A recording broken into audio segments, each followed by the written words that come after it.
Welcome back to Nasdaq Trade Talks. I'm your host, Jill Malandrino, Global Markets Reporter at Nasdaq. We're coming to you from the Singapore Fintech Festival, where over 70,000 people have come to see what all the hype is here. And our following guest, we have Max Kordek. He is a co-founder and CEO of Lisk, and we're going to take a look at ICO-funded blockchain projects and if they will see a revival. Max, it's great to have you back with me on set. Now, Lisk is out of Germany, and we know clearly in Singapore, over 70,000 people. I mean, the buzz that's at this conference. What's the blockchain environment like in Germany and Western Europe? Yeah, it's, I would say, very different. Like here in Singapore, it's very financially orientated and it's huge, right? And in Berlin, for example, it's very techy. Like that's where all the development happens, and there are many like protocols who actively develop out of Berlin, like Ethereum, Cosmos, Lisk, and so on. And I would say it's not as big, but it's much more deep in terms of this technology. Like all the hardcore hackers, I would say, are in Berlin. All right, so the current state of the ICO-funded blockchain projects, we know there was somewhat of a dip in how much ICO funding was going on. What does it look like right now? I would say like right now it's pretty much dead. Like ICOs are not very successful anymore at this time. Out of the projects who came out of that, many were scams, and that frightened many investors.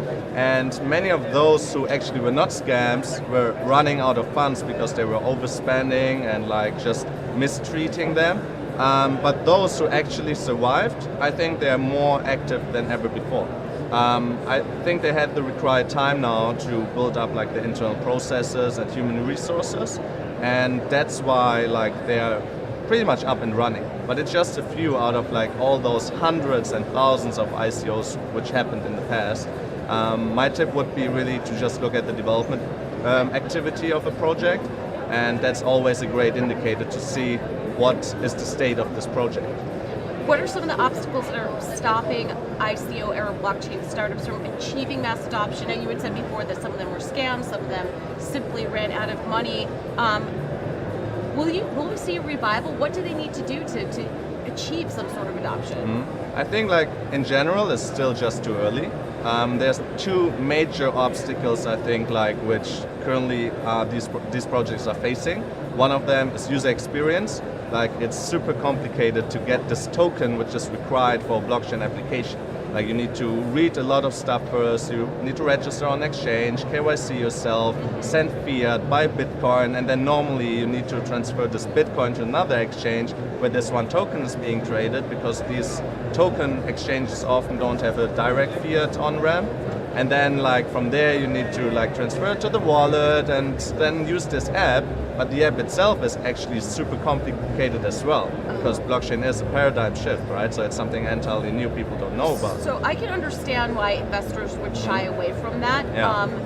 How is a token different than a cryptocurrency? Yeah. Why not just invest in cryptocurrency? Why go the token route? Yeah, I mean, if we're talking about mass adoption like of blockchain technology, I'm like thinking more about like blockchain applications who utilize a token for their purpose, right? Okay. I'm not so much talking then about Bitcoin or like other projects who try to be more like digital money. I'm talking more about projects who actually use the token on a blockchain for like an app in itself, so like a D you're app. approaching it as a utility, yes, more than exactly. a digital currency. Exactly, yeah. Because you could technically tokenize anything. Yeah, right. You could, yes, Yeah. exactly. And like the second problem I was talking about is like use cases in general. I think like currently there's not so much understanding where blockchain technology really could be applied on besides digital money. Right. And I think it needs much more experimentations and tests and crazy ideas to see where this technology really leads us. And that's why we at Lisk, we're building tools for developers to make that simple.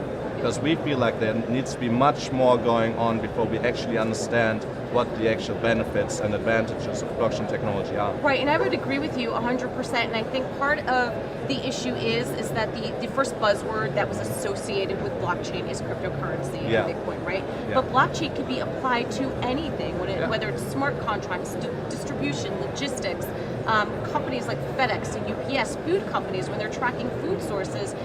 I think that's where the bulk of blockchain is going to go. Cryptocurrency is just a small fraction of that. Exactly. So that being said, What does the future hold for these types of businesses? Because I don't think blockchain technology is going away.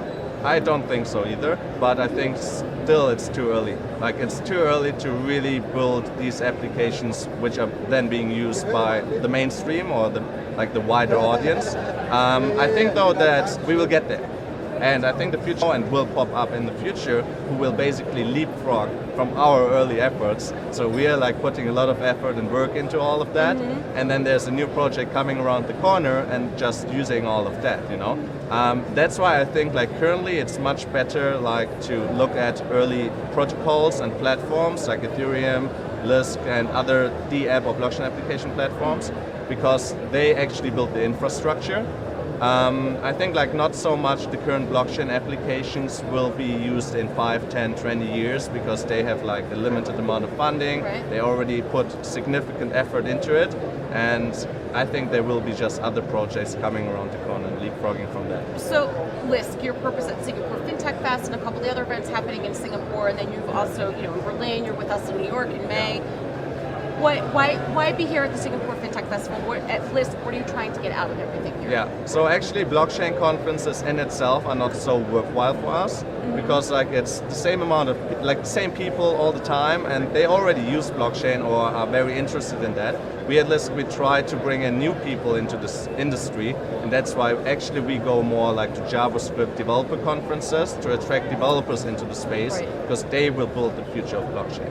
But like I think it's always great to meet people involved with this technology, and that's why I'm alone here in Singapore, and I just meet people, network like crazy, go to exchanges, try to get listed there, and just see like what current industry trends are. Because that's the one thing you always get on conferences, like the trends. You always see like, okay, what's the next big thing in this industry? Oh yeah, I mean even just from when we met in May, from last year at Singapore Fintech Festival, ESG has been a part of almost every conversation that I've had. Yeah. And that was definitely not something that we were talking about last year. So even seeing the application with blockchain there is certainly encouraging. Thank you so much for joining us. Thank you for having me. And thank you for joining me on Trade Talks. I'm Jill Malandrino, Global Markets Reporter at Nasdaq.